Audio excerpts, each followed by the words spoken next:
এই যে নিরামিষ খাও বা আমিষ খাও,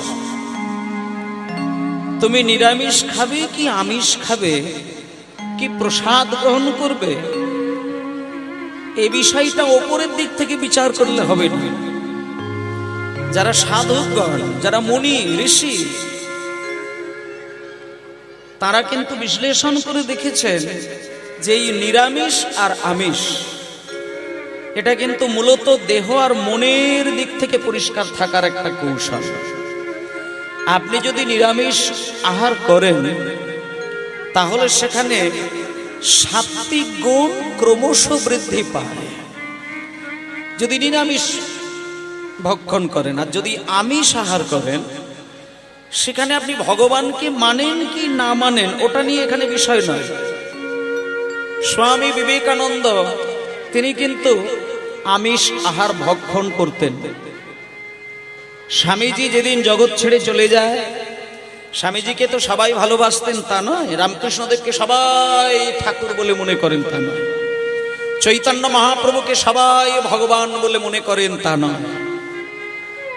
কারণ এই মানব সমাজে এমন কিছু মানুষ থাকেন যারা ভগবানকেও মানেন না। তো সেই ক্ষেত্রে স্বামীজি কি রামকৃষ্ণদেব কি চৈতন্যদেব এ তো অনেক পরের বিষয়। তাহলে যেই জায়গাটা বলছি, স্বামী বিবেকানন্দ তিনি কিন্তু আমিষ গ্রহণ করতেন। স্বামীজি যখন জগৎ ছেড়ে চলে যায় তখন এমন কিছু পাষণ্ড মানুষ ছিলেন যারা স্বামীজির নিয়ে নিন্দে কথা রটিয়েছিলেন। এমনও শোনা গেছিল, যারা স্বামীজির নিয়ে পড়াশোনা করেন তারা জানেন, স্বামীজি চলে যাবার পরে যারা স্বামীজিকে পছন্দ করতেন না তারা বাইরে প্রচার করতেন যে সেই মাংস ভক্ষণকারী মানুষ সাধুটা মারা গিয়েছে। যিনি মাছ মাংস ছাড়া চলতেন না এই সাধু অর্থাৎ স্বামীজি মারা গিয়েছেন। তাহলে একটা বিষয় হচ্ছে যে আপনি মাছ মাংস খাবেন তাই আপনি ভগবানের পদ অবলম্বন করলেন না, আর আপনি নিরামিষ খেলেন তাই আপনি একজন ভক্ত হলেন, এই প্রমাণ কোনো গ্রন্থে কিন্তু নেই। মানে আপনি আমিষ আর নিরামিষ এটা বাইরের একটা মানুষের কাছে প্রথা মাত্র, কিন্তু আপনি কতটা মনের যত্ন নিলেন, কতটা আপনি দেহের যত্ন নিলেন, এই যত্নের উপরে কিন্তু আপনার সাধনাটা তৈরি হবে। আর সেই ক্ষেত্রে মহাপ্রভু বলেছেন, যেমন এইখানে প্রসাদ হচ্ছে, আবার এইটাও প্রসাদ। এক্ষেত্রে একটা কথা বলি, ওই প্রসাদ হচ্ছে দেহের পুষ্টি লাভ করার জন্য, আর এই আসনটি হচ্ছে প্রসাদ, এটা দেহের পুষ্টি নয়, আত্মপুষ্টি লাভের জন্য। যে দুটোর দিক চিন্তা করে সে অনায়াসেই গোবিন্দের দাস হতে পারে। নিতাই গৌর প্রেমানন্দে হরি বল, হরি বল। তাহলে আপনি যদি এই জায়গাটা একটু পরিষ্কার করে দিই, তাহলে এবার হয়তো আপনি বলতে পারেন যে তাহলে কি মাছ মাংস খেলেও ভগবানকে পাওয়া যায়? তো এই বিষয়টা আপনি বাদ দিয়ে দেন। আপনাকে একটা চিন্তা করতে হবে, আপনি যদি আমিষ আহার ভক্ষণ করেন তাহলে আমার দেহের ভেতরে থাকা যে সূক্ষ্ম দেহ মানে আমাদের আত্মা, এই আত্মা কিন্তু তিনটে গুণের সঙ্গে উত্থান আর পতন ঘটে। ভালো করে এই জায়গাগুলো শুনবেন। আত্মা তিনটি গুণের ওপরে উত্থান আর পতন ঘটে। যেমন আমরা এইখানে যখন মানুষ হয়ে আজকে এসেছি, প্রত্যেকের মধ্যে কিন্তু তিনটে গুণ আছে। এক হচ্ছে সাত্বিক গুণ, আর একটি হচ্ছে রাজসিক গুণ, আর একটি হচ্ছে তামসিক গুণ। যখন আমরা শিশুরূপে জন্ম নিয়েছিলাম তখন আমাদের জ্ঞান বুদ্ধি হয়নি, কিন্তু যে কোনো মানুষ দেখলেই কিন্তু আদর করতেন। কেন আদর করতেন এইখানটা বুঝতে হবে। একটা শিশুকে দেখলে মানুষ তাকে মিষ্টি সন্তান মনে করে বুকে জড়িয়ে ধরে আদর করে, বাৎসল্য রসটাকে তার বিগলিত করেন। কেন না, এই মুহূর্তে শিশুটি হচ্ছে পরিপূর্ণ সাত্বিক গুণের একটি ভান্ডার। আর এই শিশু মনে ভগবানকে না ডাকলেও ভগবান তাকে ডেকে চরণ যুগল বাড়িয়ে দেন।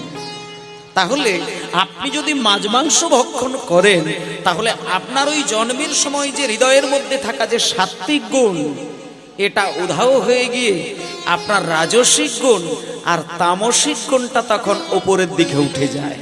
আর যার রাজসিক আর তামসিক গুণ বেশি বেশি করে দেখা যায়, এমন মানুষ অনায়াসেই কিন্তু ভক্তিটাকে জাগরিত করে কিন্তু জপমালায় নাম করতে পারেন না।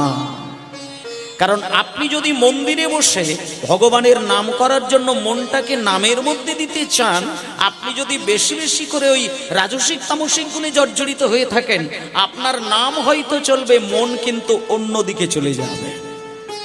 এগুলো প্র্যাকটিক্যাল, খেয়াল করে দেখবেন।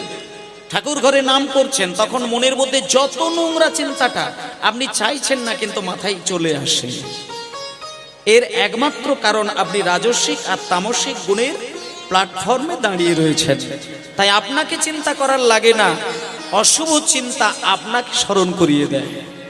কিন্তু যিনি সাত্ত্বিক গুণের অধিকারী হয়ে থাকেন, তিনি ঘুমিয়ে ঘুমিয়েও ভগবানের চরণ দর্শন করতে পারেন। তাই গৌর আনন্দে হরি বল।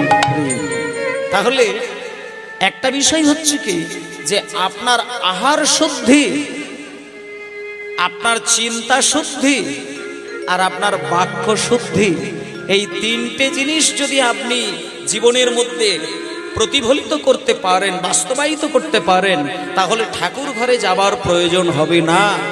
আপনার সংসারের কর্মের মধ্যে ব্যস্ত থাকলেও আপনার অনায়াসেই হৃদয়ে ভগবানের নাম আসবে আর চোখে বিন্দু বিন্দু জল গড়াবে। তাই গৌর হরি বল, গৌর হরি বল, গৌর হরি বল। তাই ভগবান হচ্ছে সেই সম্পদ যাকে ডাকার জন্য বৃন্দাবনে যেতে হয় না। ঈশ্বর হলো সেই শক্তির ভান্ডার যাকে ডাকতে গেলে তার ধামে ছুটে যেতে হয় না। ঈশ্বর হলো সেই শক্তির প্রকাশ যাকে ডাকতে গেলে তার আলাদা করে জপমালায় নাম নিতেই হবে তা নয়। হৃদয় শুদ্ধ, চিন্তা শুদ্ধ, দেহ শুদ্ধ, খাদ্য শুদ্ধ, এটা যদি থাকে, আপনি ঘুমিয়ে ঘুমিয়েও ভগবানকে দেখতে পাবেন এ বিষয়ে কোনো সন্দেহ নেই। তাহলে এই যে আজকে হরিনাম হচ্ছে, কেন হচ্ছে? আচ্ছা, হরিনাম কি নিছক মানুষকে আনন্দ দেয়? জায়গাগুলো খুব সুন্দর করে সূক্ষ্মাতি সূক্ষ্ম বিচার করতে হবে। নাম মানুষকে আনন্দ দেয় না। আপনি যদি কোনো ফাংশনের স্টেজের কাছে গিয়ে বসেন বা কোনো নাচের মঞ্চের সামনে গিয়ে বসেন, ওইখানে কিন্তু আপনি অফুরন্ত আনন্দ পাবেন। কিন্তু কীর্তনের মঞ্চে গিয়ে যদি আপনি বসেন, সেখানে আপনি আনন্দ পাবেন না, সেখানে পরমানন্দ আপনি পেয়ে যাবেন। তাই গৌর হরি বল। একমাত্র নামের বাসর যেখানে পরমানন্দ পাওয়া যায়, আনন্দ নয়। যেমন অন্ন পরমান্ন, তেমন আনন্দ পরমানন্দ। আনন্দ মাঝে মাঝে মানুষকে দুঃখ দিলেও দিতে পারে, কিন্তু পরমানন্দ মানুষকে কোনো জন্মেও দুঃখ দেয় না। ভক্তমণ্ডলী মায়েরা, টিভি দেখে আপনি আনন্দ পান। কিছু কিছু মানুষ আছে যারা মদ্যপান করে নিজেকে আনন্দ বোধ করেন, এসি ঘরে থেকে সুখ বোধ করেন, চার চাকাই করে চড়ে আপনি সুখ ভোগ করেন, কিন্তু এগুলো আপনার আনন্দ। কিন্তু চিন্তা করবেন, ওই এসি ঘরে থাকা, সর্বদাই গাড়িতে করে ঘুরে বেড়ানো, মদ খেয়ে আনন্দ করা, এগুলো আপেক্ষিকভাবে আনন্দ দেয়, ভবিষ্যতে কিন্তু কষ্ট দেয়। তাহলে এটা আনন্দ, এটা পরমানন্দ নয়। আর পরমানন্দ কি না, পরমানন্দ আপনাকে তখনও আনন্দ দেবে আর ভবিষ্যতেও আনন্দ দেবে, কোনোদিন দুঃখ দেবে না। তাই নামের বাসরে বসে মানুষ যখন নাম শোনে, এ আনন্দ এখন শুধু নয়, জন্ম জন্ম ধরে আনন্দ দেবেন। তাই জপের মালায় নাম করা, হরি বাসরে বসে নাম করা, মন্দিরে বসে ভগবানকে ডাকা, এ আনন্দ কাউকে বোঝানোর নয়। তাই আজকে কেবলমাত্র পরমানন্দকে বুকের মধ্যে জড়িয়ে ধরে সবাই মিলে একটু নিতাই গৌর প্রেমানন্দে হরি বল, হরি বল, হরি বল। যে তৃষা জাগিলে তোমারে হারাবো সে তৃষায় আমার জাগায় না। যে ভালোবাসা তোমারে ভুলিব, যে ভালোবাসা তোমারে ভুলিব, সে ভালোবাসায় ভুলায় না। এই গানটা একটুখানি বলি মা, এই গানটার মানেগুলো যদি বুঝতে পারা যায় তাহলে এইটুকু আমি গ্যারেন্টি দিয়ে বলতে পারি যে কীর্তন শোনা তার সার্থক হয়ে যায়। মানে ঈশ্বরের কাছে আত্মনিবেদন করব কি ভাষায়। আমরা অনেক সময় মনে মনে চিন্তা করি যে হে ঠাকুর, আমার মাঝে মাঝে মনে হয় যে সকালবেলায় তোমার মন্দিরে গিয়ে তোমাকে জাগরণ করব, জাগিয়ে দেব, কিন্তু মন্ত্র জানি না। মাঝে মধ্যে মনে হয় দুপুরবেলা একটু ভোগ মানে প্রসাদ তৈরি করে নৈবেদ্য সাজিয়ে তোমার কাছে দুপুরের অন্ন ভোগটা আমি দেব, কিন্তু মন্ত্র জানি না, ভাষা জানি না, গান জানি না, ভাব জানি না। কেউ কেউ মনে করেন সন্ধ্যাবেলায় আমি ভগবানের দরজা বন্ধ করে আমি তাকে শয়নে পাঠ দিয়ে দেব, কিন্তু ভাষা জানি না। এই ক্ষেত্রে একটা কথা বলি, ভাষার প্রয়োজন হয় না ভগবানকে পেতে গেলে, মন্ত্রের প্রয়োজন হয় না ঈশ্বরকে ডাকতে গেলে। শুধু একটা জিনিস থাকতে হয়, ভাষা নয় কিচ্ছু না, সেটা হলো ভাবের দরকার হয়। ঈশ্বরকে ডাকতে গেলে শুধু ভাব, আর সেটাও যদি না থাকে তাহলে এই গানটাতে বলে দিচ্ছে একটা কথা। আস্তে মায়েরা, মনে করো তোমার ভাব নেই, তোমার ভাষা নেই, তোমার জ্ঞান নেই, তোমার বুদ্ধি নেই, তোমার চেতনা নেই, তোমার শিক্ষা নেই, তোমার দীক্ষা নেই, সুখ নেই, দুঃখ নেই, তাহলে তুমি সবই পাবে, ঈশ্বরকে পাবে না? বলছে পাবে, একটা জিনিস করবে, তুলসী তলায় সন্ধ্যাবেলায় সকালবেলায় দুটো কাজ করবে, এই কাজটা শুধু করে যাও। এই গানটার মধ্যে বলছে যে এই গানটা যদি সকালবেলায় সন্ধ্যাবেলায় তুমি তুলসী তলায় বসে করতে পারো, তোমাকে কিছু দিতে লাগবে না, তার দ্বারাই ভগবানের সেবা হয়ে যাবে। এই গানটার মানেগুলো একটু বোঝার চেষ্টা করবেন, আমি বুঝিয়ে দেবো, প্লাস সেই সঙ্গে বোঝার চেষ্টা করবেন। যে তৃষা জাগিলে, ভাষাগুলো দেখবেন, একটু মানেগুলো বুঝবেন। যে তৃষা জাগিলে তোমারে হারাবো সে তৃষায় আমার জাগায় না। পরের লাইনটা বলছে, যে ভালোবাসায় তোমারে ভুলিব, যে ভালোবাসায় তোমারে ভুলিব, সে ভালোবাসায় ভুলায় না। যে তৃষা জাগিলে, হরি হরি বল, হরি বল, হারাবো সে তৃষায় আমার জাগায় না। যে ভালোবাসায় তোমারে ভুলিব, যে ভালোবাসায় তোমারে ভুলিব, সে ভালোবাসায় ভোলায় না। যে তৃষা জাগিলে তোমারে সে তৃষায় আমার জাগায় না। যে তৃষা জাগিলে তোমারে হারাবো সে তৃষায় আমার জাগায় না। যে জ্ঞানের দীপ তোমার লুকায়, সে জ্ঞানের দীপ জ্বালায় না। যে জ্ঞানের দীপ তোমার লুকায়, সে জ্ঞানের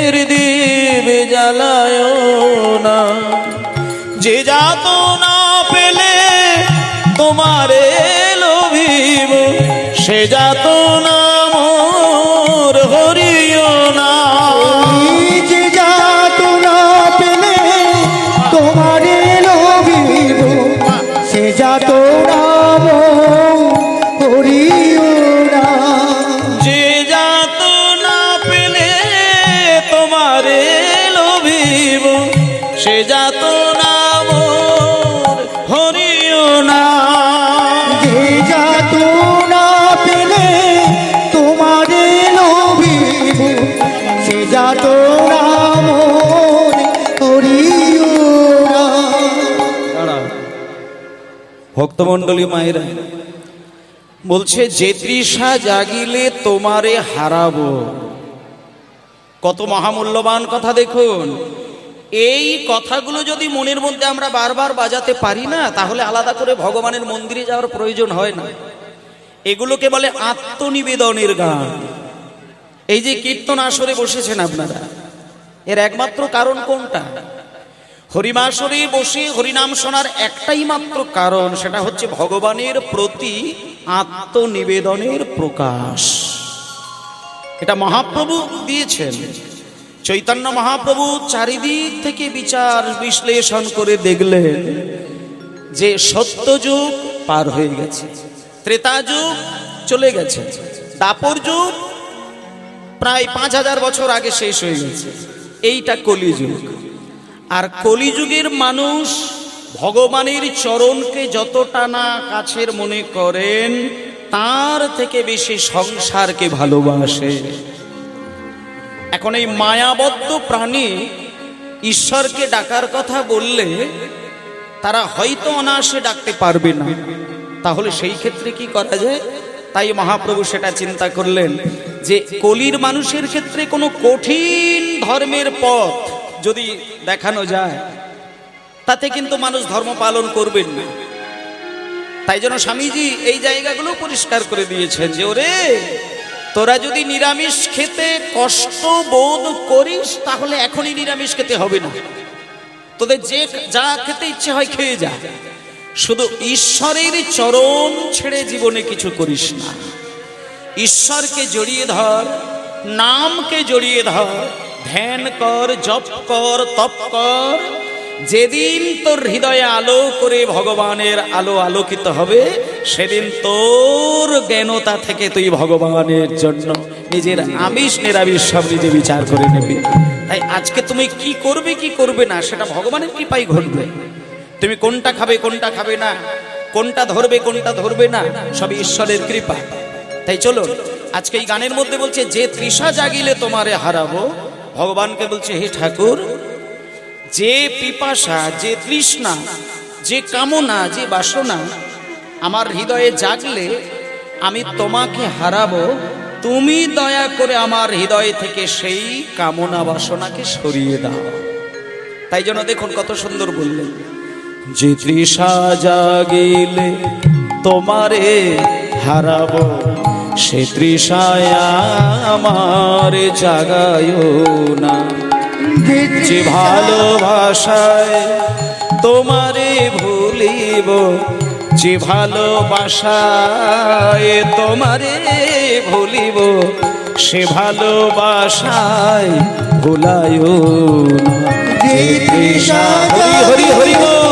তোমারে হারাবো, সে তৃষায় আমার জাগায় না।